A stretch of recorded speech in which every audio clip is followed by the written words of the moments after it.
300,000 jerseys, 1 hour, and Nike, one of the most powerful brands on the planet, was completely unprepared for what hit them. This wasn't just a jersey drop. This was a nation of 100 million people finally seeing themselves on a world stage and buying every single piece of it. Because when Alex Eala walks into a room, or onto a court, or onto a cover, something shifts, something moves. The air gets heavier with expectation. She is 20 years old. She is world number 29, and she just broke a sportswear giant from the inside out. Stay with us, because the story behind this number is more shocking than the number itself. To understand why 300,000 jerseys disappeared in 60 minutes, you first have to understand where Alex Eala came from, and more importantly, what the world told her she couldn't be. Alexandra Maniego Eala was born on May 23, 2005, in Quezon City, Philippines. The Philippines is not a tennis country in the way that Spain is, or France is, or the United States is. Tennis in Southeast Asia has always existed at the margins, a sport played in exclusive clubs, watched by a limited few, barely covered by mainstream media. And yet, here was this little girl from Quezon City picking up a racket as if it had always been hers. By the time she was 8 years old, Globe Telecom had signed her as a brand ambassador. 8 years old. A telecom giant in the Philippines had already identified something in Alex Eala that the rest of the world would take another decade to see. That early belief mattered. It told a young girl that her dream had commercial value, that her journey was worth investing in before a single professional point had been played. She would go on to train at the Rafael Nadal Academy in Mallorca, Spain, one of the most prestigious tennis academies in the world. She trained alongside future professionals. She studied the game not just physically, but psychologically. And she did it all while carrying a flag, the flag of the Philippines, that no Filipino woman had ever carried that far in professional tennis. By 2022, she had won the girls' singles title at the U.S. Open Junior Championships, becoming the first Filipino to win a major junior title. Most people outside the Philippines barely noticed. That's the part that matters, because the invisibility of that moment, the way the world looked past it, only made what came next feel more like an explosion. She entered professional tennis with quiet steps. She climbed rankings that seemed designed to resist her. She lost matches she probably should have won. She won matches nobody expected her to. And through every single moment, win or loss, headline or silence, the Filipino people were watching. Not just watching, they were waiting. They were ready to erupt the moment the world finally opened its eyes. And then came Miami 2025, and the world didn't just open its eyes, it couldn't look away. Keep watching, because what happened in Miami didn't just change Alex Eala's career, it changed what Nike thought was possible. March 2025, the WTA 1000 Miami Open. A 19-year-old Filipina entered the tournament as a wild card from the qualifiers. Not seeded, not expected, not on anybody's bracket prediction as a semifinalist. Alex Eala was simply there, doing what she had always done, competing with everything she had. What followed over the next several days was not just tennis, it was a cultural awakening. Eala defeated Madison Keys, then ranked world number 5, in a performance that made people stop scrolling, stop everything, and watch. She hit big. She moved well. She didn't collapse under the weight of the moment. She played through it like someone who had been preparing for it her entire life. Because she had. It was her first top 5 win, and the entire Philippines celebrated it like a national holiday. But she wasn't done. Next came Iga Swiatek, 5-time Grand Slam champion, one of the most dominant players in the history of the WTA Tour.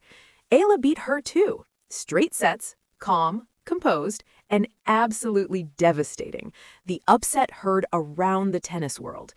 Eala became the first Filipina to defeat multiple top 5 players in a single tournament, the first Filipina to reach the semifinal of a WTA 1000 event. Filipino fans who had stayed up through the night huddled around phones in living rooms in Manila, in apartments in Dubai, in kitchens in Los Angeles, erupted. Eala herself would later reflect, "It means the world to have this community behind me in such a prestigious tournament." For them to make the effort to stay up late and stay in the cold and cheer me on, it really added to the feelings and the emotions after the match. Those words hit differently, because this wasn't a Filipino athlete thanking fans from a comfortable distance. This was a young woman who understood exactly what the community meant, who felt the weight of their hope not as pressure, but as fuel. Nike felt it too. Behind the scenes, account managers were pulling data in real time. The engagement numbers around Eala's matches were surging. Her Instagram follower count was climbing every time she won. Brands that had been circling her name for months suddenly started making phone calls with more urgency. One sports journalist noted that comparisons to Emma Raducanu after her 2021 U.S. Open victory were circulating through sponsorship corridors, not just because of the tennis, but because of the story, the relatability, the cultural energy she carried. Sky Sports presenter Gigi Salmon said it plainly. I would say, in terms of her appeal, the crowds that follow her, she might already be the biggest star. Bigger than Swiatek, bigger than Sabalenka, bigger in crowd energy, in emotional pull, in the sheer volume of noise that followed her wherever she went. And the merchandise? Nike's internal tracking saw a spike in Eala-related product searches after Miami that they hadn't fully anticipated. This was a signal, not just a spike, a signal that something was building, something they needed to be ready for. The question was, were they? Because what Nike was about to release, and what happened when they did, will genuinely shock you. Don't go anywhere. By mid-2025, Alex Eala was no longer just a promising Filipino tennis player. She was a phenomenon, ranked inside the top 100, on the cover of Vogue Philippines, making her debut at Wimbledon, the most prestigious tennis tournament in the world, on center court. And Nike, her apparel sponsor, decided to do something they had never quite done before for a tennis player at her stage of career. For Wimbledon, Nike gifted Eala a one-of-a-kind hair tie, designed in the shape of a sampaguita blossom, the national flower of the Philippines. It was handcrafted, specific, intentional. In a tournament with an all-white dress code, this small white flower on her hair was the most visible, most personal statement she could make. Eala shared it on Instagram with a message that stopped people mid-scroll. A reminder of where I come from and everything that brought me here. The internet responded the way only the internet can when something is genuinely beautiful and earned. Filipino fans were in tears. Tennis fans who had never followed the Philippine tennis scene suddenly cared. The symbolism was almost too perfect. A national flower, a national hero, on the most famous grass court in the world. But Nike wasn't finished. In August 2025, they officially dropped the Nike by You in Full Bloom collection, a limited edition shirt designed by Manila-based artist Georgina Camus, featuring the sampaguita flower set against a green tennis court. This wasn't a generic athlete merchandise drop. This was a culturally specific, deeply personal collaboration that told a story. Camus described the design as a symbol of discipline, courage, and full-circle growth, designed to inspire the next generation to bloom in their own time. The collection was sold through Park Access, the official Nike retailer in the Philippines, and it sold. The shirts appeared on eBay within days, reselling at markups, the signature sign of a drop that hadn't prepared enough inventory. Filipino fans who had missed out were posting in forums asking where they could get one. The cultural appetite wasn't being fully met. Eala herself appeared on the cover of Vogue Philippines in the shirt, styled alongside the iconic sampaguita hair tie, dressed in Nike from head to toe, photographed by Mark Nickdow. Between takes, she moved instinctively, shifting her weight, pivoting, raising her arm into a serve position even without a racket. Nobody asked her to. It was pure instinct, and that raw, unplanned energy was captured in the photographs and felt by everyone who saw them. The fans noticed something else too, something they started discussing loudly in comment sections, on Reddit threads, on Facebook pages, and Threads posts. Nike had a gold mine, a Filipino icon with global reach, a growing fan base in Japan, China, the Philippines, and beyond, and they still hadn't given her a true signature collection. No signature shoes, no signature outfit set, just a limited edition shirt that sold out almost immediately. One fan put it bluntly, As someone who missed out on Manny Pacquiao merchandise from Nike because I couldn't afford it, I will make sure not to miss the opportunity to purchase an Alex Eala Nike merchandise. Another wrote, I started buying Nike apparel this year because of Alex. Another said, Nike is missing a gold mine here. They weren't wrong, and soon Nike would have to reckon with just how right they were. Stay with us, because what happened next at Nike headquarters told the whole story, and it started with a visit that nobody expected to go viral. February 2026. Alex Eala, now a confirmed global ambassador for Nike, touched down in the United States. She was there for Indian Wells and the Miami Open, two WTA 1000 tournaments that represented a chance to repeat or even surpass the magic of her 2025 Miami run. But before the tournaments began, she made a stop that sent the internet into a spiral. She visited Nike World Headquarters in Beaverton, Oregon. The visit was documented. Photos, videos, moments shared across social media. Eala standing in the iconic Nike campus. Eala's portrait alongside Filipino fans in the tunnel at H2.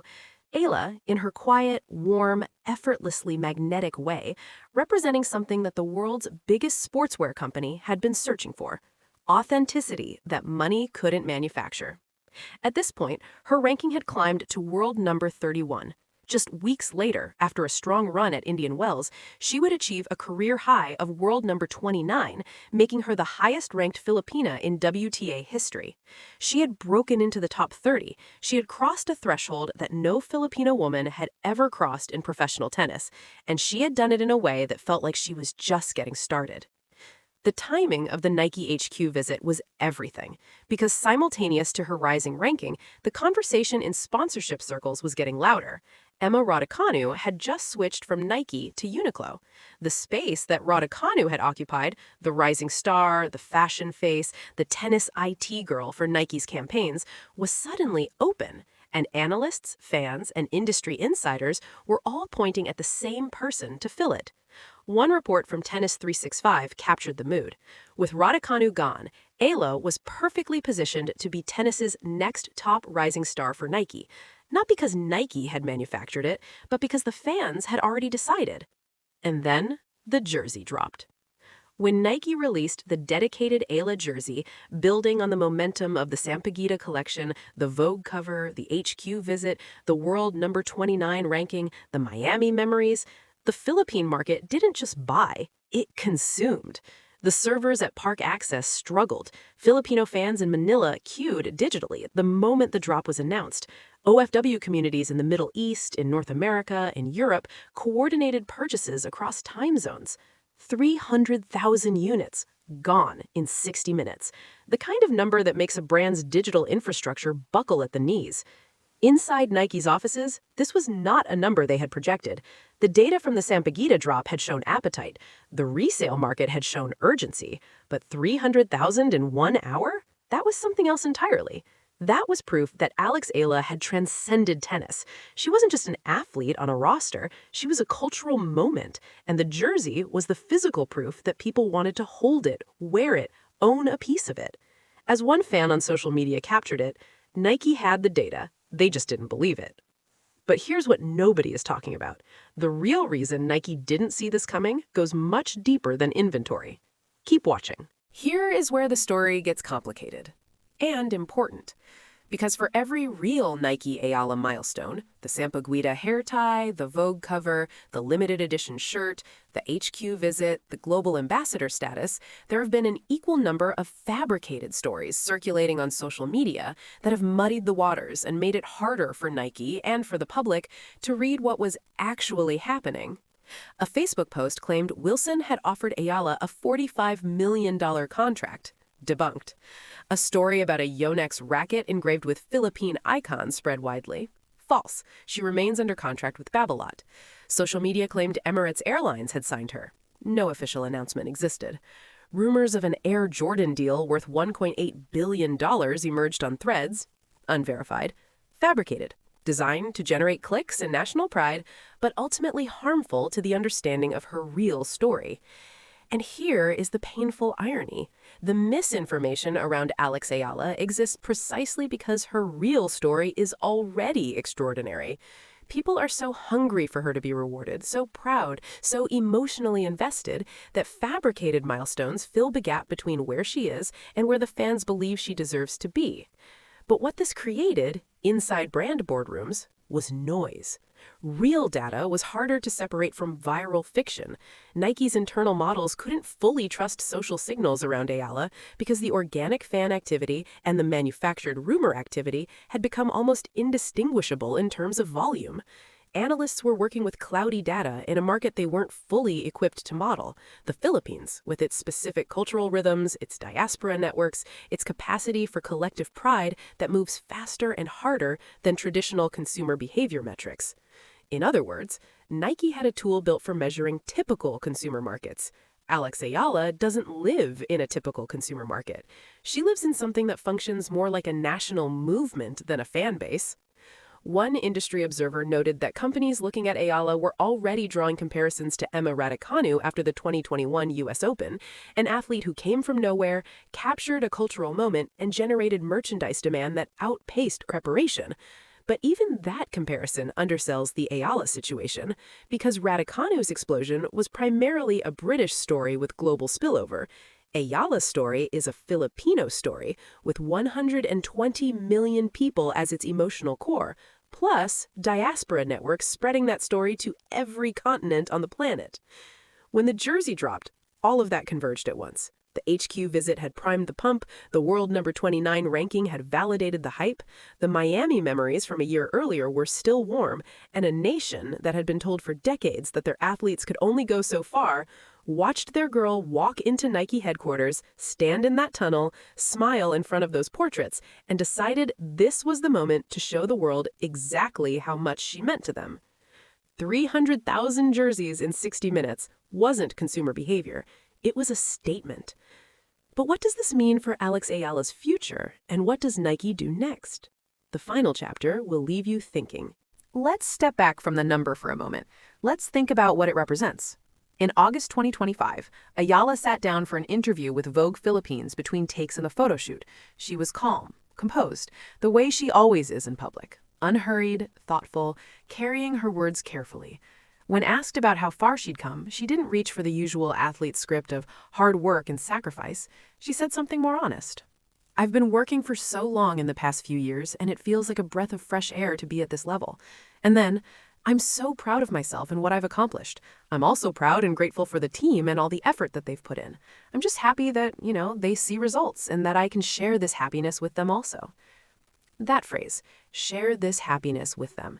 That's the key to understanding why 300,000 jerseys sold in 60 minutes. Because buying a jersey for a Filipino fan isn't just a consumer decision. It is an act of sharing happiness. It is reaching through a screen and touching a girl who is carrying their hopes, their children's hopes, their immigrant dreams, their national pride, and saying, "We are here. We see you. We are with you." Alex Eala is 20 years old. She is ranked world number 29. She has never won a Grand Slam. She has never won a WTA 1000 title. And yet, according to Sky Sports' Gigi Salmon, she may already be the biggest star in women's tennis in terms of crowd energy and cultural impact. Coco Gauff, a Grand Slam champion herself, reportedly apologized to fans for keeping them waiting during a match against Eala, promising she would be out quickly. That is the measure of Eala's gravitational pull. What Nike now faces is a decision that will define their next decade of tennis investment. The fans have been saying it plainly for months. There are no signature tennis athletes at Nike right now. Alcaraz and Sinner have player exclusives, but no full signature lines. The last tennis player to carry that kind of cultural weight for Nike was a generation ago. The space is open, the audience is ready. The data, real data, not the fabricated stories that have circulated on social media, points unmistakably in one direction. Alex Eala needs a signature line, not a limited edition shirt, not a one-of-a-kind hair tie, a full, permanent, expansive collection that tells her story, honors her heritage, and meets the demand that 300,000 jerseys in 60 minutes proved exists. And here is what makes this moment in sports history truly rare. She hasn't even reached her peak yet. She is still only 20. The Grand Slam runs are ahead of her. The top 10 ranking is ahead of her. The titles, the ones that will make the argument undeniable, are ahead of her. What she has already built at this age with these results is a foundation that most athletes never manage in a full career. The sampaguita blooms in the Philippines between May and October. It is small, white, fragrant, and it blooms in full clusters, dozens of flowers at once, filling the air with something that is impossible to ignore once you've experienced it. Georgina Camus chose it for the shirt because it was a symbol of Ayala's journey, a blooming tribute, a reminder of roots and growth and the possibility of becoming something extraordinary without losing who you were. 300,000 jerseys. 1 hour. Nike didn't see it coming. But honestly, the fans of Alex Eala always knew it was just a matter of time. This is bigger than a jersey drop. This is the story of a 20-year-old from Quezon City who walked into the most powerful sportswear company on earth as a global ambassador and proved that a nation's love is a force that no algorithm, no inventory model, and no brand projection can fully measure until it hits you all at once. Alex Eala didn't just sell jerseys, she sold belief, and there are 120 million people, plus a global diaspora, ready to buy more of it the moment Nike opens the door. The question now isn't whether Alex Eala deserves a signature Nike line. The question is, why hasn't it happened yet? Drop your answer in the comments and tell us, do you think Nike will give her a full signature collection before she wins her first Grand Slam? Or will they wait? Let's hear it. If this story gave you chills, if you felt something watching a girl from the Philippines shake a global brand to its foundation with nothing but talent, grace, and a fan base that refuses to be ignored, then hit that subscribe button right now. We cover women's tennis the way it deserves to be covered, with depth, with drama, and with the respect these athletes have earned. New videos drop every week. Don't miss what's coming next.